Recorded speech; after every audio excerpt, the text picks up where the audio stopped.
अस्सलाम वालेकुम viewers, welcome to my Facebook page and YouTube channel. मैं हूं आपका होस्ट उज़ैर अवान। वज़ीर आज़म इमरान खान साहब का विज़िट उज़्बेकिस्तान, ये हर लिहाज से बहुत अहमियत रखता है क्योंकि इस विज़िट में हमें बहुत सी चीज़ें निकल कर देखने को मिली। बहुत से ऐसे पहलू थे जो हमें नज़र आए, जो हम एक्सपेक्ट नहीं कर रहे थे बट हुए, और काफ़ी अच्छा मज़बूत एक तरह का हमें ये विज़िट नज़र आया। पहले तो मैं स्टार्ट लेना चाहूँगा प्रेसिडेंट अशरफ गनी साहब की स्टेटमेंट से, जो उन्होंने पाकिस्तान के ख़िलाफ़ दी। सेंट्रल एशिया साउथ एशिया की जो ये कॉन्फ्रेंस थी, उसके अंदर अशरफ गनी साहब की स्पीच की जब भारी आई, उन्होंने स्पीच की और उन्होंने कहा कि पाकिस्तान हमारे साथ दुश्मनी कर रहा है, पाकिस्तान हर लिहाज से हमारे साथ बुरा कर रहा है, पाकिस्तान तालिबान के साथ अच्छा कर रहा है, हमारे साथ अच्छा चल ही नहीं रहा। पाकिस्तान ने 10,000 जिहादी भी जो आए हैं अफ़गानिस्तान के अंदर लड़ने के लिए, ब्ला ब्ला ब्ला, इस तरह की बेबुनियाद और नीच किस्म की स्टेटमेंट्स दी गई प्रेसिडेंट की तरफ से। एक प्रेसिडेंट की तरफ से हम ये स्टेटमेंट्स एक्सपेक्ट नहीं कर रहे थे, वो भी किसी मुल्क के सरबराह की तरफ से, वो भी एक बहुत बड़े एक फोरम पे। लेकिन ऐसी एक स्पीच दी गई जिसके अंदर सिर्फ पाकिस्तान के ख़िलाफ़ बुग़्ज़ नज़र आया, जबकि ऐसी जो भी थी वैसी कोई बात नहीं थी। अब उसके बाद जो वज़ीर आज़म इमरान खान साहब की स्टेटमेंट उसके बाद निकली, उनकी बारी आई स्पीच की, तो उन्होंने स्पीच की और उन्होंने कहा, देखें मुझे बहुत अफसोस हुआ प्रेसिडेंट अशरफ गनी साहब की इस स्टेटमेंट से। पाकिस्तान ने पिछले 20 साल में बहुत तबाही देखी अपने मुल्क के अंदर, सिर्फ अफ़गानिस्तान के अंदर जो हालात हो रहे थे उनकी वजह से। हमने टेररिज्म के ख़िलाफ़ हमने बहुत ज़्यादा लड़े, हमने उस चीज़ को एंड किया अपने मुल्क से और हम एक स्टेबल कंट्री की तरफ आए, और हमने अफ़गानिस्तान के अंदर सिर्फ अमन चाहा है। हमने अशरफ गनी के साथ काम किया, मैंने काबुल का विज़िट किया, हमने हर लिहाज से जो अफ़गानिस्तान के साथ बेहतर ताल्लुकात हो सकते थे हमने किए। हमने जितना हमने तालिबान को टेबल टॉक के लिए बुलाया, हमने उनको बुलाया कि आप बात पे आएँ, उतना किसी मुल्क ने नहीं बुलाया। वैसे भी आज 17 तारीख़ है और 17 तारीख़ को आज पाकिस्तान इस्लामाबाद के अंदर एक इनका होने भी जा रही है, फोरम होने जा रहा है जिसके ऊपर तालिबान और उनको बुलाया गया है, उनकी गवर्नमेंट के लोगों को, ताकि उनको समझाया जा सके। ऐसा ही पाकिस्तान ने पहले भी बिहेवियर रखा है, उनको समझाया है हर लिहाज से कि आप इस चीज़ को समझें और जंग हल नहीं है, जंग बंदी की तरफ आएँ, ताकि आपका मुल्क और पाकिस्तान और हर खिता उसकी स्टेबिलिटी की तरफ आए। बट अनफॉर्चुनेटली इंडिया जिस तरह से अफ़गानिस्तान के कान भर रहा है, इंडिया कान भर रहा है, अफ़गानिस्तान हर लिहाज से पाकिस्तान के ख़िलाफ़ सोच रहा है और मनफी सोच रख रहा है, जो कि बेबुनियाद और गलत सोच है। अगर वो उस लिहाज से देखें तो पाकिस्तान ने हर लिहाज से उनकी मदद ही की है। और दूसरी तरफ फिर इंडियन फॉरेन मिनिस्टर जो था, मुझे उसका नाम नहीं आता, उससे इमरान खान साहब ने हाथ मिलाना से इनकार कर दिया, रिफ्यूज़ कर दिया। इमरान खान साहब ने तमाम लीडरों से और फॉरेन मिनिस्टर्स जो थे, वज़ीर ख़ारजा तमाम मुल्कों के, उनसे हाथ मिलाए। जब रशिया फॉरेन मिनिस्टर आए उनसे भी हाथ मिलाया, बट उसके आगे वो नहीं बढ़े। जबकि Indian foreign minister Russian foreign minister के साथ खड़े थे, तो उनसे उन्होंने हाथ मिलाने से इनकार कर दिया। जबकि यही सेम जो रवैया था वो हमारे फॉरेन मिनिस्टर शाह महमूद कुरैशी साहब की तरफ से भी रखा गया। अच्छी बात है, दुश्मन को आपको पता होना चाहिए कि वो जो गंदे खेल खेल रहा है, तो उसको ये पता होना चाहिए जिस गंदे खेल को वो खेल रहा है उसके बाद आप अच्छा रवैया उस पाकिस्तान से एक्सपेक्ट नहीं कर सकते। ये हमें देखने को मिला। फिर साथ साथ हमने देखा कि एक बहुत ही नीच किस्म की मीडिया, जो इंडियन मीडिया का बिहेवियर है, दुनिया का सबसे घटिया और नीच बिहेवियर अगर किसी मुल्क की मीडिया का है वो इंडियन मीडिया का है। वही घटिया बिहेवियर और टिपिकल घटिया बिहेवियर हमें कल भी ताशकिन के अंदर देखने को मिला। इंडिया के एक ANI नाम का चैनल है, उसका एक जर्नलिस्ट आया, उसने सवाल किया इमरान खान साहब से। जो सवाल किया वज़ीर आज़म से, उस सवाल का जवाब वज़ीर आज़म ने दिया। उसने कहा कि पाकिस्तान और इंडिया के ताल्लुकात को लेकर, तो इमरान खान साहब ने कहा वो तब तक ठीक नहीं हो सकते जब तक RSS की आइडियोलॉजी इंडिया की अंदर से ख़त्म नहीं होती। तो इस जवाब को समझने के बजाय उसने पीछे से चीखना शुरू किया और वज़ीर आज़म इमरान खान साहब के पीछे भागता रहा। ये बहुत ही नीच बिहेवियर था, क्योंकि आप कोई अपने मुल्क के अंदर किसी लोकल पॉलिटिशियन के पीछे नहीं भाग रहे मेरी जान, आप एक मुल्क के वज़ीर आज़म के पीछे यूँ भाग रहे हो। आपको बिहेवियर का पता होना चाहिए कि आपने उस वज़ीर आज़म से कैसे मुखातिब होना है।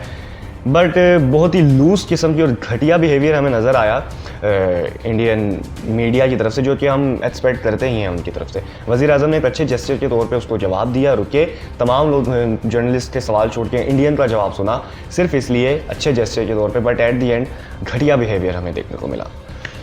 अब पाकिस्तान और उज़्बेकिस्तान के दरमियान बहुत से मुआहदों पे दस्तखत हुए हैं। बहुत आगे आने वाले दौर में हमें पाकिस्तान और उज़्बेकिस्तान बहुत से तजारती मसाइल पे और तजारती होने वाली तरक्कियों पे हमें काम करते हुए नज़र आएंगे, क्योंकि बहुत बड़ी बड़ी डील्स के ऊपर साइन हुए हैं जो कि क्लियरली MOU नहीं बताए गए, बट उसके अंदर ये बताया गया है कि उज़्बेकिस्तान और Pakistan through railway, through roads और थ्रू एविएशन हम बहुत से पाकिस्तान और उज़्बेकिस्तान मिलकर काम करने वाले हैं ऐसे चीज़ों पे। तो इनमें से विजन क्लियर हो जाता है कि वज़ीर आज़म का जो विजन है और उज़्बेकिस्तान और पाकिस्तान जो मिल के करने वाले हैं उसमें बेसिक रोल प्ले करने वाला है CPEC। जैसे कि हमने एक वीडियो जो बनाई थी उज़्बेकिस्तान के विज़िट के ऊपर 5-6 दिन पहले या वीक पहले, तो मैंने उसके अंदर ये चीज़ जिक्र की थी कि उज़्बेकिस्तान को पाकिस्तान थ्रू रोड इजाज़त देने वाला है साउथ एशिया और अरब मुल्क या वर्ल्ड वाइड जोड़ने की, क्योंकि सेंट्रल एशिया जो है वो लैंड लॉक कंट्रीज़ हैं, उनका कोई समंदर नहीं है, वो किसी समंदर से टकराते नहीं हैं, जिसकी वजह से उनके पास तजारत के लिए सी पोर्ट्स मौजूद नहीं है। इसको मद्देनज़र रखते हुए वज़ीर आज़म इमरान खान साहब ने CPEC के ही इस विजन में उनको इजाज़त दी है। उन्होंने कहा आप आएँ, आप तजारत करें पाकिस्तान के थ्रू और रोड्स के ज़रिए, और पाकिस्तान और उज़्बेकिस्तान आने वाले वक्तों में रेल भी शुरू करने वाले हैं, रेलवे का एक निज़ाम लेकर आने वाले हैं, जिसके अंदर वज़ीर आज़म इमरान खान साहब ने भी यही कहा था। और मैंने भी आपको, शायद वज़ीर आज़म खान साहब ने नहीं कहा था, मैंने आपको यही कहा था कि उसके लिए अफ़गानिस्तान की स्टेबिलिटी होना बहुत ज़रूरी है। तो अफ़गानिस्तान बहुत इंपॉर्टेंट है, और पाकिस्तान अगर अमन नहीं चाहता होता तो हम जो इतने बड़े बड़े बना रहे हैं प्लान्स, हम इतने बड़े बिजनेस के जो MOU साइन कर रहे हैं वो सब बेकार चले जाते हैं अगर पाकिस्तान अफ़गानिस्तान के अंदर अमन नहीं चाहता। ये सब एक लॉबी है जो इंडिया घटिया गेम प्ले कर रहा है, अफ़गानिस्तान के लोगों के जहनों को ख़राब कर रहा है। यही बात बताई गई वज़ीर आज़म इमरान खान साहब की तरफ से कि पाकिस्तान सेंट्रल एशिया को दुनिया के साथ कनेक्ट करना चाहता है, क्योंकि ये सेंट्रल एशिया लैंड लॉक है। ताजिकिस्तान, उज़्बेकिस्तान, तुर्कमानिस्तान, इस तरह के तमाम ममालिक लैंड लॉक है, और हम चाहते हैं कि हमारे थ्रू ट्रेड करें, हम इनको इजाज़त देंगे, इससे ये इनको सी पोर्ट मिलेंगे और उसके ज़रिए अपनी तजारत को जारी रख सकते हैं। पाकिस्तान और उज़्बेकिस्तान, अब वज़ीर आज़म और उज़्बेकिस्तान के प्रेसिडेंट की तरफ से भी एक डील साइन की गई है, जिसके अंदर हम एक फ़िल्म बनाने वाले हैं ज़हीरुद्दीन बाबर के ऊपर, जो कि जिसने हिंदुस्तान पे हमला करके अपने मुग़ल हुकूमत का, बादशाहत का निज़ाम स्टार्ट किया था। ज़हीरुद्दीन बाबर स्कूलों में पढ़ाया भी जाता है, तो उसके ऊपर एक फ़िल्म स्टार्ट की जा रही है, क्योंकि उसका बैकग्राउंड उज़्बेकिस्तान से मिलता है। तो और वज़ीर आज़म इमरान खान साहब का कहना था कि आगे आने वाले दौर में हम और भी इन चीज़ों पे काम करेंगे, ताकि उज़्बेकिस्तान की आवाम और पाकिस्तान की आवाम एक दूसरे से कनेक्ट हो सके, और ऐसी चीज़ें एक दूसरे से कनेक्ट होने में बहुत मदद करती हैं। और सबसे मज़े की चीज़ जो अब मैं आपको बताना चाहता हूँ वो ये है कि ब्रिटिश डिफेंस मिनिस्टर की तरफ से स्टेटमेंट दी गई है। 2-3 दिन हो चुके हैं स्टेटमेंट को, मेरी नज़र में थी बट मैं इसको बता नहीं पा रहा था, मुझे समझ नहीं आ रही थी या मुझे याद नहीं थी, रेलिवेंट नहीं बन रही थी। उनकी तरफ से ये कहा गया है कि तालिबान अगर हुकूमत में आते हैं तो हम उनके साथ तैयार हैं डिस्कशन करने को, टेबल टॉक पे आने को, और अफ़गानिस्तान की स्टेबिलिटी को चलाने को। मतलब UK एक लिहाज से तालिबान को तस्लीम कर चुका है, और ये वर्ल्ड रियलिटी है, रियलिटी से आप भाग नहीं सकते। बेहतर है कि सारी दुनिया ऐसे ही तस्लीम कर लेगी और मुल्क एक स्टेबिलिटी की तरफ आए। इससे बेहतर ये है कि एक ऐसी हुकूमत आए अफ़गानिस्तान में जिसमें उनकी आवाम खुश हो। सबसे आखिरी खबर और बहुत इंपॉर्टेंट खबर है वो ये है कि पाकिस्तान और अफ़गानिस्तान के जो बॉर्डर है उसके पास जो पाकिस्तान का अफ़गानिस्तान का जो कंदाहार का इलाका लगता है और पाकिस्तान का चमन का जो इलाका लगता है, उसके अंदर तालिबान की तरफ से अफ़गान फ़ौजियों की एक चेक पोस्ट को कैप्चर किया गया है, और उस कैप्चर करने के बाद वहाँ से 3 अरब रुपए के पाकिस्तानी करेंसी के नोट मिले हैं, जो कि पाकिस्तान के ख़िलाफ़ इस्तेमाल हो रहे हैं। और ये बात ज़ाहिर होती है कि Afghani forces, Afghani agencies India के साथ मिलकर पाकिस्तान के अंदर दहशतगर्दी फैलाने में वर्क कर रही हैं। ये करेंसी इस बात को ज़ाहिर करती है, और इस करेंसी को तालिबान ने सीज़ किया है, तालिबान ने उसको पकड़ा है। अब हमारी आर्मी या हमारी एजेंसीज इसके ऊपर कैसे एक्शन लेती है ये आने वाला वक्त ही बताएगा। अभी तक के लिए ओवरऑल जो है पाकिस्तान अफ़गानिस्तान के अंदर अमन चाहता है।